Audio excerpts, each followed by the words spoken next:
आप देख रहे हैं मास्टर टुडे न्यूज़ में सभी का स्वागत है। मुमरा में आज शिमला पार्क से लेकर 5 ब्रिगेड तक अमन मार्च रैली निकाली गई। ये रैली निकालने का मुद्दा ये था कि जिस तरीके से अन्य राज्यों में धार्मिक दंगे तूल पकड़ रहे हैं, जिसको देखते हुए मुमरा के तमाम उलमा इकरामान ने ये फैसला लिया कि एक अमन मार्च रैली निकाली जाए, जिससे अन्य राज्यों में भी ये मैसेज पहुंचाया जाए कि हिंदू मुस्लिम सिख ईसाई एक है। ये रैली किस तरह से थी, इसी के साथ हमने मौलाना बासित से भी बात की है और चर्च के फादर से भी बात की है और मुमरा देवी के पंडित है उनसे भी बात की। क्या कुछ कहा है और ये रैली किस तरह से थी, देखिए हमें इस वीडियो में। ये निकाला गया था और कैसा रहा ये मार्च, कौन कौन लोग शरीक है? अमन मार्च पीस और अमन का मैसेज पूरे हिंदुस्तान को देने के लिए निकाला गया था कि मुमरा के अंदर सब समाज के लोग रहते हैं, मुसलमान अक्सरियत में है, यहाँ हिंदू भी साथ में है, मुसलमान भी साथ में है और अमन अमान से रहते हैं। और ये मैसेज देना है कि जहाँ मुसलमान अकलियत में, हिंदू अक्सरियत में है, वो भी इस तरह का मैसेज दे, वो अमन मार्च निकालें और अपने वहाँ के कमज़ोर मुसलमान भाई, दलित भाई, क्रिश्चियन भाइयों को ले करके ये हिंदुस्तान को मैसेज दे कि हम सब एक हैं। तो आपने क्या मेमोरेंडम वगैरह बनाया था, किसको दिया, क्या था मेमोरेंडम? मेमोरेंडम दिया गया है, उसका मेन मुद्दा यही था कि स्टॉप वायलेंस और कीप पीस। वायलेंस को पूरे हिंदुस्तान से ख़त्म कीजिए, शासन प्रशासन की जिम्मेदारियां हैं और अगर वो चाह लें तो हर वक्त हर लम्हा अमन कायम रह सकता है। और जनता से भी अपील की है कि किसी के भड़काने से, पॉलिटिशियन के भड़काने से आप वोट में बढ़ सकते हैं लेकिन दिल को कभी ना बांटें। किसकी धर्म के लोग थे यहाँ पे? यहाँ पे तमाम धर्म के लोग थे, कुछ लोग स्टेज तक नहीं पहुँच पाए, मुसलमान थे, हिंदू थे, क्रिश्चियन थे और इसी तरीके से दलित समाज के लोग थे, सिख लोग भी थे लेकिन वो पहुँच नहीं पाए।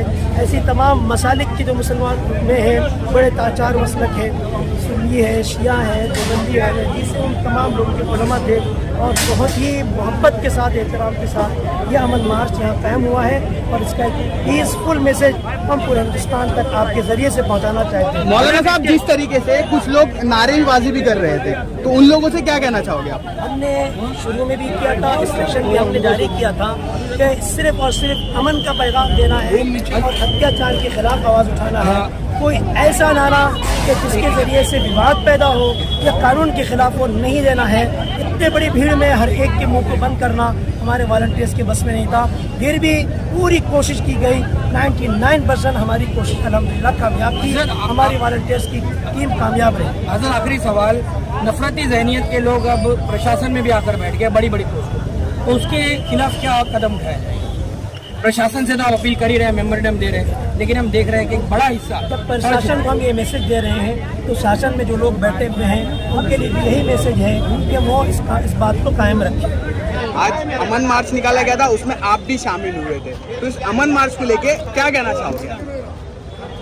जहाँ भी किसी को दुख पहुँचता है तो भारत के नागरिक होने के चलते हमें भी दुख आता है। और अभी मणिपुर और वैसे ही हरियाणा में जो कष्ट और दुख पहुंचा है, बहुत इंसानों को मार दिया गया है, इसलिए बहुत दुख का बात है। और हम बोलना चाहते हैं कि सरकार उन लोगों को सुरक्षित रखे और उनके कर्तव्य है कि वे सबों को देखभाल करे और हमारे देश का जो एकता है और भिन्नता, सबों को, सभी धर्म और जाति के लोगों को सुरक्षित रखे, यही मेरा कहना है। सर, आप मुमरा देवी के पुजारी हैं और आप यहाँ पर अमन मार्च में आए हो, क्या कहना चाहोगे इस अमन मार्च के लिए? शांति